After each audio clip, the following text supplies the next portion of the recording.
Welcome to Talk to Me. I'm your host, Brenda Warren, the solutionist. I see things other people often miss. I help people turn their mess or their mission into a message for the masses. And today, I am thrilled to have a very special guest, a fellow podcaster. He's normally the one doing the interviews, but today I am turning the tables. Since October 2019, this fabulous king has been doing a podcast, which has been his safe place, like a diary of sorts, that continues his healing, shares his life and his mental wellness journey. He's 5 seasons in, y'all, and now he shares the stories and discusses a variety of topics related to mental health, equality, social culture issues.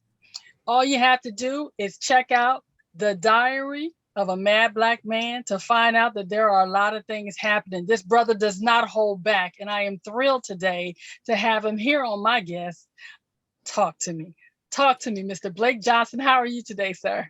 Thank you, thank you. Blessed, black, and highly favored. And after that introduction, I feel like I'm worth $1 million already. So I like that. Thank you for that. Happy to be here. Because you are, there are so many negative stereotypes about black men being perpetuated all across the airways that when I encounter a young black king that is holding his own and doing his thing, I want to promote that. So I was excited when you agreed to be a guest on Talk to Me, especially since I know normally your thing is to be behind the mic interviewing other people telling their stories. So today I'm hoping you'll share your story of why you created this podcast diary of sorts and started letting other people tell their story and you telling yours through your eyes. Mhm.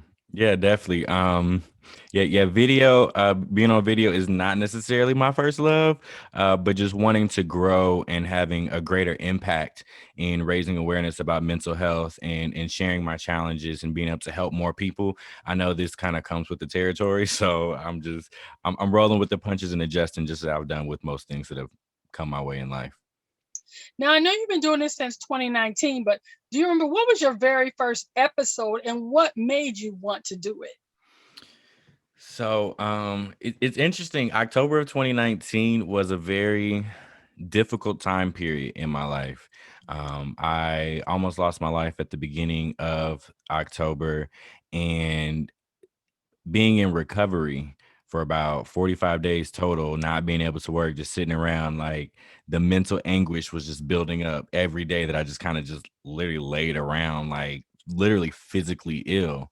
And so I knew that by the end of October, actually, I believe it was October 25th when I published my first episode, I had to do something. Like there was no way I could just sit around and do nothing. And I had always been interested in podcasting. I used to be a teacher. I'm very big into sharing and exchanging knowledge. So I knew, or I kind of knew what podcasting was, and it was a platform that I could build. But I really, honestly, now knowing what I know, I had no idea what this was. And ultimately, in October of 2019, I made the decision that I don't care how bad it's going to look. I don't care how bad the audio is. I don't care what this is. I need to say something. I need to get this stuff out of me. I need to share this because if I'm feeling like if I'm having thoughts of suicide and that's kind of what I want to do, why would I be afraid of somebody knowing something about me? Because at the end of the day, I honestly, I didn't really want to be here anymore. So I'm like, why do I care what people know, what people hear me say? You know what I'm saying? And it's brought me down a journey of healing that has not been easy, but it's been so rewarding. Like it's beyond what I can put into words, rewarding, especially at this point. And it's been a blessing, and it's become very therapeutic. It's part of my self-care routine. So this is why I love what I do. I really do. So, what made you want to move from telling your story to also highlighting other people's stories? Because I also discovered the power of storytelling. I joined a group called Build Better Brands. Shout out to Chris Ward and the whole Building Better Brands team. And I really learned the art and the power of storytelling. And I knew that my story was not I know my story is unique, but I know other people have similar experiences. And so I wanted to really open up my platform on my podcast to start to give other people the opportunity to share their story, and also to meet other people like myself who were on this path of healing and managing their mental health and wellness specifically.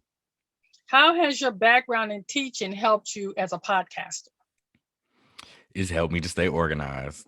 It's helped me to stay organized. That's one of the, I would say that's probably the number one thing I took away from that is just having all my files in a set folder, dates, binders, pens. I got a big case of pens right here next to me that I used to take notes with and things like that. Um, as well as something I gained through teaching is the idea of being a lifelong learner, Mhm, right?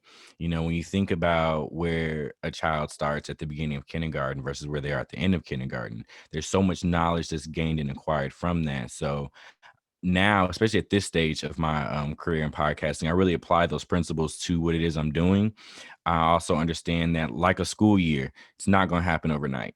mhm, You know, like high school is 4 years. I know in 4 years I'll be a completely different type of podcaster. But right now, I feel like I'm still kind of a freshman in a sense. Or I guess I could be a sophomore. I'm coming up on my second year. So I understand the kind of time and energy that's required to really grow and elevate in this space, similar to how teaching is. You know, teaching requires a lot of work to get into the profession. And so I think podcasting does too. Um, yeah, that's what I'll say to that. What would you say so far has been one of the happiest stories that you covered? On my podcast? Yeah, on your podcast. Oh, it's a lot.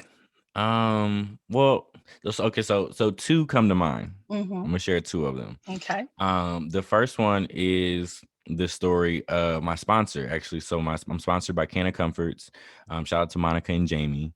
And I heard Jamie's story in his battle with leukemia and how Mhm, he discovered CBD and how it helped him to really continue to live life. The doctors had diagnosed him at one point, I believe it was like gave him 6 months to live.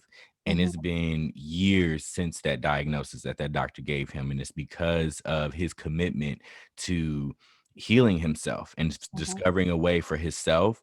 That was probably one of the first and most powerful story that I heard on my podcast, that I had on there. I think it's episode 37. mhm, Something else that came was super powerful is I met a young guy by the name of Sam. Sam has autism and he has a podcast called Autism Rocks and Rolls. mhm, And learning his story, but also seeing the support that he has from his family and his community was so beautiful to hear. So like it was life changing because I'm like, if it was one of those moments, I'm like, if Sam can have this, I can have this too. So I'm just been trying to really yeah. focus on building a community of support around me. It may not, they may not all be family members, but I know that I could build this community around me. So those are the two that come to mind off the top of my head. Okay, so the opposite. What were one or two of the hardest stories you had to cover since you've been a podcaster? Ooh. Um, there's been a lot of those too. Yeah. I would say last year during everything that happened in 2020, talking about things like the Black Lives Matter movement, the plight Mhm, of Black people, what we were seeing and experiencing last year in 2020, that was so difficult for me to cover and to talk about. I don't even have too many episodes really talking about like Breonna Taylor, Ahmaud Arbery, these kind of popular names that we've heard, right. because I also know that there are other names that just didn't necessarily get the recognition, Right. on a national level, and just the whole experience through the what they call civil unrest. I use Mhm. heavy air quotes for that because it was, Right. in my opinion, I feel like it was necessary. But Mhm. talking about that on my podcast, like I still need some time to recover and heal from that before I could really dive in and not be in I such an feel you. emotional state about it because I feel you. it's a lot. It's a lot. You know, being a Black man in America, how do you feel like you've been received with a podcast named Diary of a Mad Black Man? I think, based on the numbers and things and what I'm doing, it's been pretty well received. But I also think that there's been some pushback, and that stems from a lot of personal relationships that I have with people. Mhm. I think because some people are like, oh, so are you a mad black man now? Is that how you're identifying? You're identifying with your trauma. You can't identify with that. But people don't understand. It's really honestly just the title to my podcast, Mm-hmm. creative name I came up with. And that's just, it just is what it is at this point. So that would probably be that answer. I think that was what I discovered because when I first saw the title, I thought, here we go. But once I listened, I was like, this brother just has something to say. Because I often say a lot of people have words, but they're not saying nothing.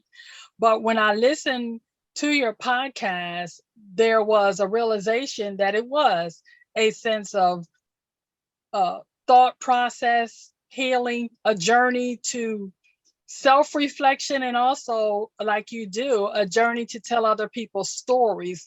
So I get it. And I think sometimes people will look at a title and not dig deeper. Mm-hmm. But for me, when I saw that, I wanted to see what's this mad black man talking about? And I'm like going, okay, what we have here is a king that is claiming his kingdom and saying, see me for who I am, because I will no longer be muzzled by what society says I'm supposed to think, do, Mm. or act like or represent. And You just give me so goosebumps saying that. That's So I was pleasantly surprised, which is why I wanted to interview you, because I really want to hear your thoughts on. Also, I don't see a lot of you in the podcast field. Now I'm starting to meet more because I'm seeking them out. People of color in podcasts. I want to, if you're listening right now and you're a person of color and you have something to say, I'm not talking spewing hate or negativity, but I mean really something that's going to uplift our community, something that's going to let the black men in America know that they are the kings that they are, and represent them in that way. Because I am personally, as a black woman, I am sick and tired of the negativity I've seen portrayed, and I will repeat this, portrayed against the kings of my nationality, of my color, of my race, because I think enough black men are not honored, respected, or acknowledged for their contribution to society. Every time I personally see someone act as if every black man is not in a home, I'm like, hold up, wait a minute. I was raised in a home with a man. I can right now name several, not several, I can name dozens of black men that are raising their children in their home, but that's not what we're seeing portrayed in the media or when we necessarily listen to the radio. And so I'm all about making sure that when I put something out about a black man, that is positive, that when I say something about a black man, that is positive, because there's too many negative stereotypes out there. And I see that you are really doing something to, if someone would bother to take the time to listen to your podcast, they would have to step back and go, wait a minute, this brother's intelligent, he's thoughtful, he has something to say. And with that said, how does that make you feel? Do you have a sense of responsibility to be more positive, or is it just a matter of I'm just telling my truth?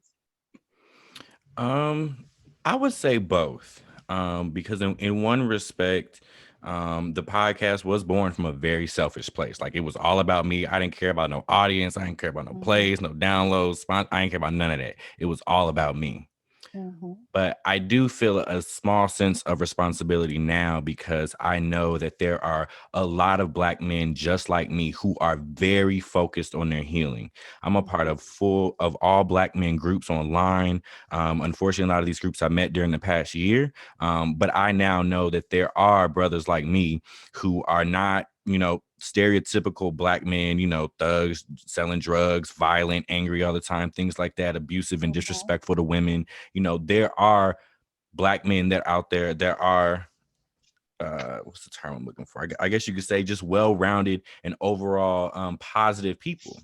mhm, And so I know that I'm one of those people. So like I said, I do feel a sense of responsibility, but at the end of the day, like this is my truth. This is my reality. These are my experiences. These are my thoughts. And I appreciate you saying that too, because I think a lot of times um when people find my podcast, if you listen to 1 or 2 episodes, depending on which episode you listen to, Mhm. you're going to get a completely different perception of who I am, depending on where you tap in at. But if you listen to a couple episodes, or at least the totality of my podcast, you'll understand that, like you said, I'm really in a space of trying to be a better version of myself, of wanting healing for my community. It has been something that was instilled in me very early in life, this idea of support to the Black community. I dedicated my life to that.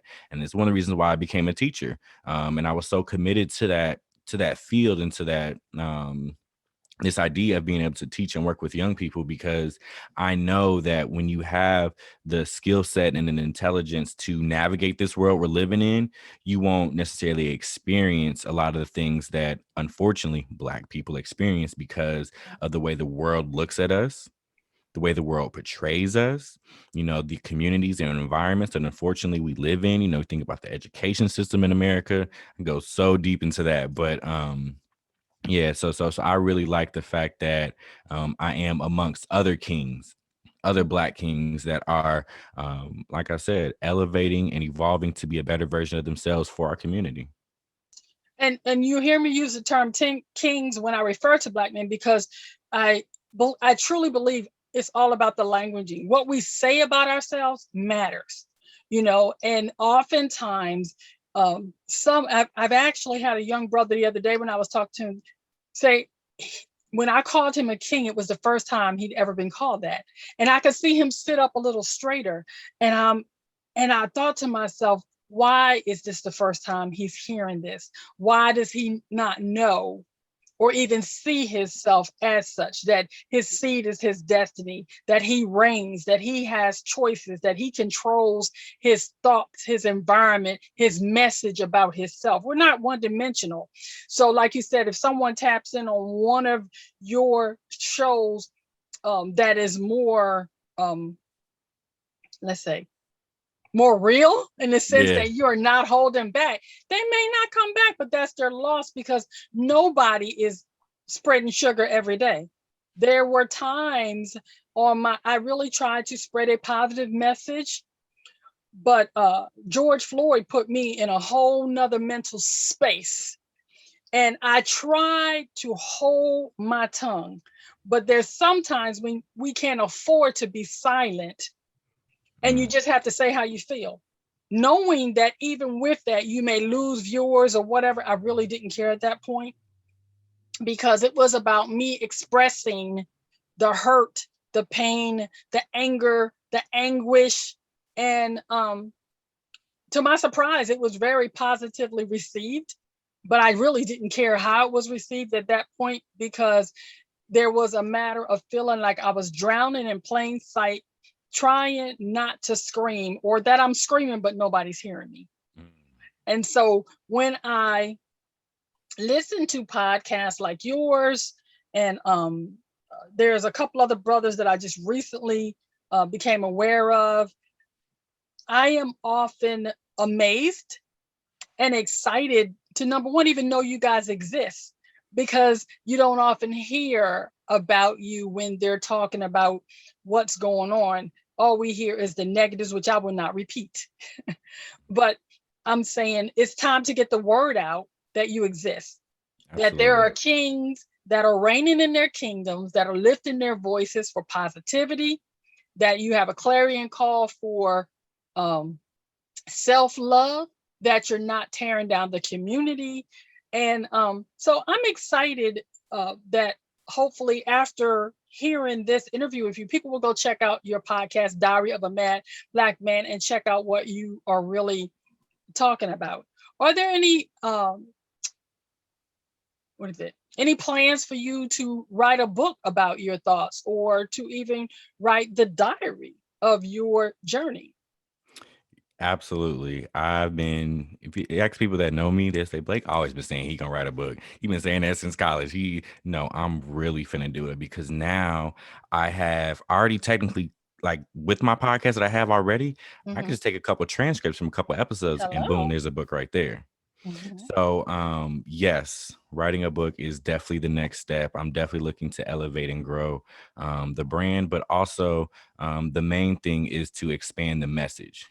Right. When I, like I said, when I started this, it was never about eventually becoming a best-selling author or being the $1 million podcaster or things like that. However, when I think about the impact that I'll be able to make in being able Absolutely. to raise awareness about mental health and use authentic, everyday stories. Like that's something that that I know is in my future, and a book is definitely coming. When, I can't say right now because I need to get a little bit more disciplined with the writing and developing a book process. But there are a couple things coming up that it's possible. I'll kind of say it like this: maybe by the end of this year, it's possible. You know what I'm Well, I'm saying? going to be But checking in it's with you, definitely Blake, coming. because hopefully when your book come back, you'll come back and we'll talk about your book and the evolution of the Diary of a Mad Black Man. What advice would you give your younger self today? Wow. There's so much advice I would give to my younger self. One of those would be, you don't need that new pair of shoes. You Mm, don't need that new pair of shoes. You can save that money and focus on understanding financial literacy. And I say that because finances has been a part of my mental anguish, not being able to afford a therapist, not being able to have the resources that I need in different times of my life. Um, I would also say focus on loving you. Blake, like Blake, you have to look at yourself in the mirror every day and you have to love that person that is looking back at you. mhm. And I would tell myself that over and over again. I would probably shake myself and say, love yourself, Blake. What's wrong with you?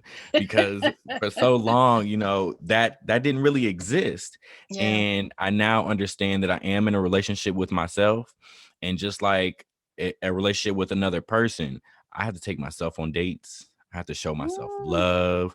I have to shower myself with gifts sometimes. And so everything that I would do for somebody else, I have to do for myself now. And that's a part of what I mean when I say self-love. And I would take that time to do what Blake wants to do, not what my friends want me to do, not what my, professional ideas be, altering how I move in the world. No, you have to move how Blake wants to move.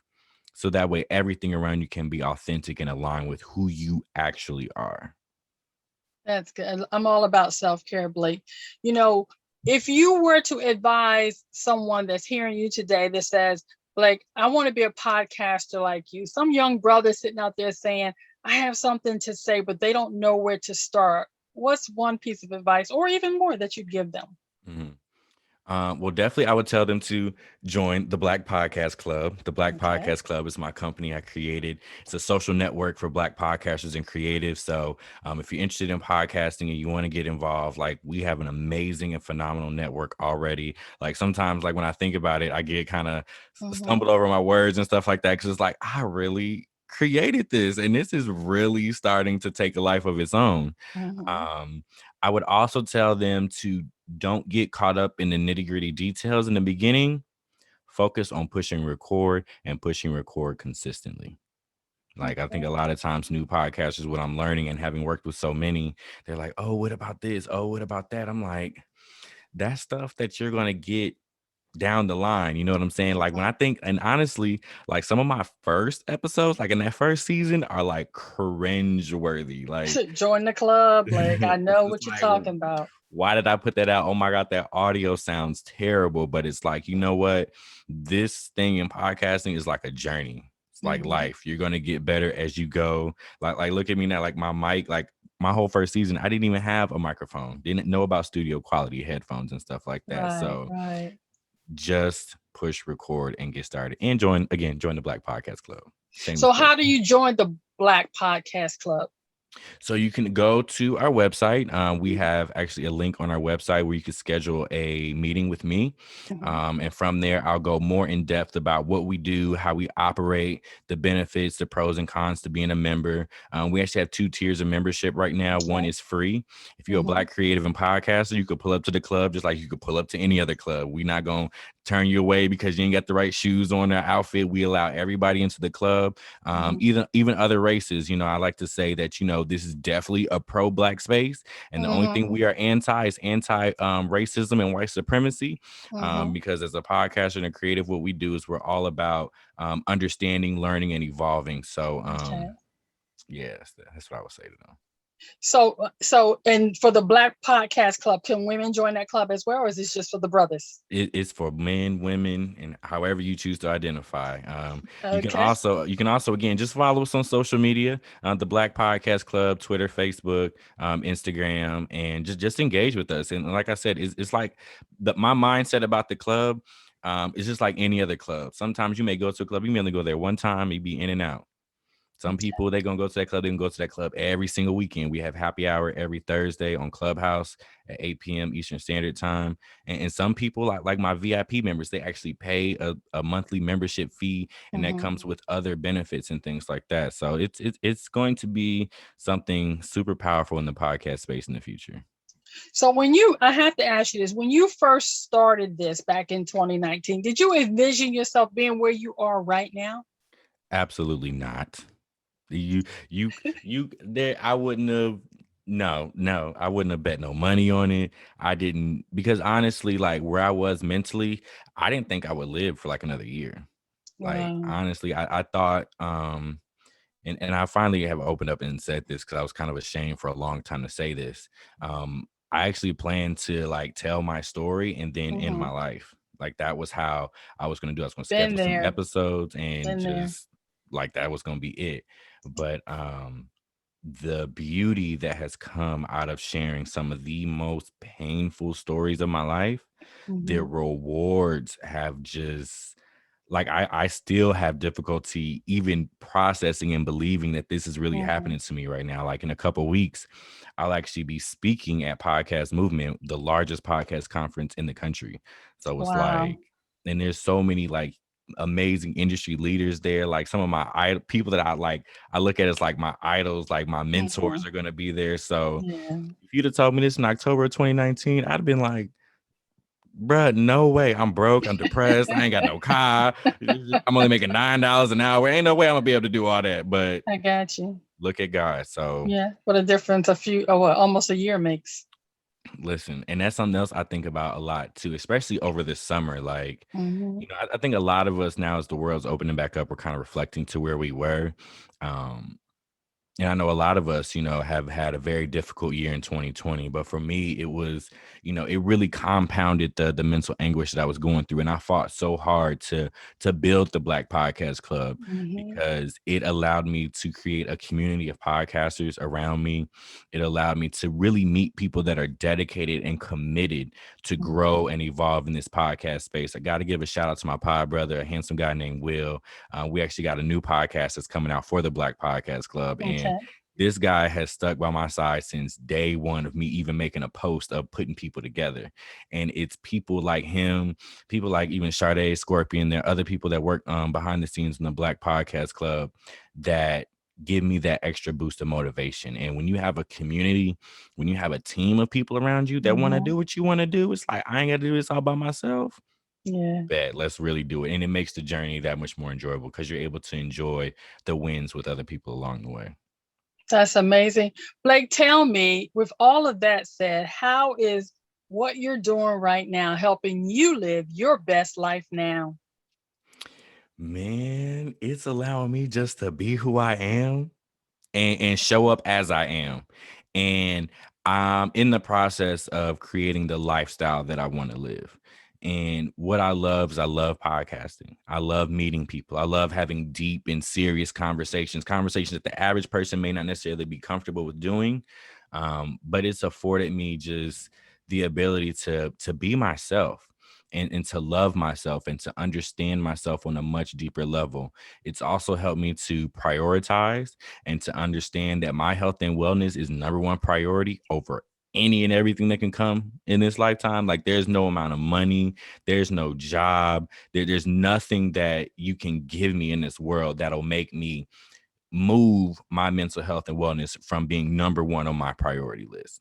And I also know that anything that starts to impact my health and wellness, it's got to go. Like, period, point blank. Like, there's no questions, no ifs, ands, or buts about it. Well, Blake, I thank you for joining me here on Talk to Me today, and I hope you'll stand by and help me as I talk about thanking a veteran. Ladies and gentlemen, if you've ever wanted to thank a veteran, all you have to do is go to www.nevcc.org/projects. It's the website above my head, and thank a veteran. There's a little thing there called the Basket Brigade. I'm kind of partial today, y'all, because what it is there are 12 writing prompts, one for every month of the year. You pick one or do all 12. Write a word, write a sentence, write a paragraph, write a story, write it all. But take the time to thank a veteran. It costs you nothing but some time, no money required.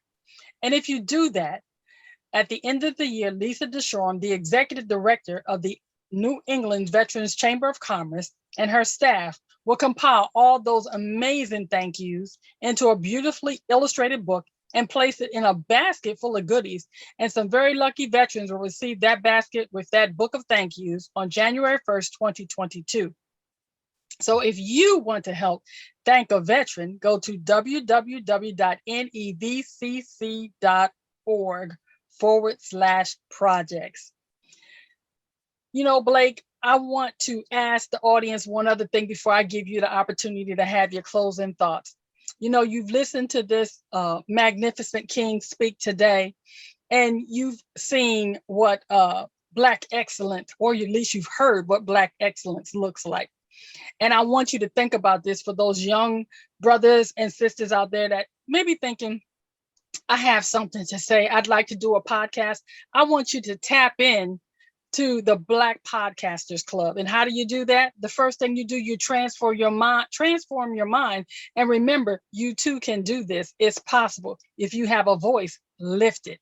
Then I want you to announce to the world, I'm going to become a podcaster, and get some accountability. And you can get that at the Black Podcasters Club free of charge. And if you want to, you can even become a premium member. And then I want you to prepare yourself for this by getting your iPhone out, your iPad, your computer, get the memo, do something. Even before you purchase a microphone, as Blake instructed, just start and press record.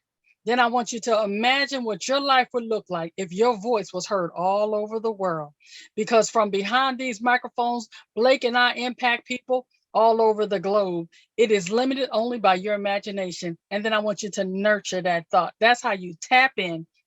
And if you're ready to become a podcaster and get some great advice, find a new community that's going to support you in your dreams, I want you to tap in to the Black Podcasters Club. All the information will be provided in the description box below. We can't wait to hear your voice lifted. Blake, what are your last thoughts, sir? My last thoughts are to anyone that's listening, who may be going through something or know somebody who's going through something. Know that it does get better. I know it's so cliche. Like, even sitting here, me saying it's like, you remember when you was down and depressed and you was hearing people say that, and you was like, I ain't trying to hear that. Like, blah, blah, blah. But I say it because it's true. I speak my truth. I live my truth. And that has been something that I know has helped me in a lot of different situations. So knowing that it's going to get better and being committed and willing to go through whatever comes your way, just don't give up. Don't give up. Even if you just want to be a podcaster, it's going to be a journey. You know, you're going to have times where you want to quit and give up. I can't tell you. There's been countless times I wanted to throw all of this stuff away. The podcast club, the diary of a mad black man. I was like, I'm done with all this. I'm deleting everything. But I stayed committed to the journey. So commit to what it is that you want to do. Decide within yourself how you want to show up in the world and the lifestyle you want to live. And as soon as you make that decision, you get intentional about moving towards that decision, the universe will put everything and everyone in your path that's going to help you move towards that. Well, once again, Blake, I'd like to thank you for coming to talk to me and for talking to me today. I Definitely. appreciate you. I'll definitely be back. Anytime you want to have me back, this is going to be one of my first stops when I drop that book. So let's go ahead and put that out there now. You guys heard it here on Talk to Me. The first place he's going to stop is right here with yours truly. Well, ladies and gentlemen, I'd like to remind you, as always, the choices you make today will be the reality you live tomorrow. So choose wisely. Be blessed, everyone.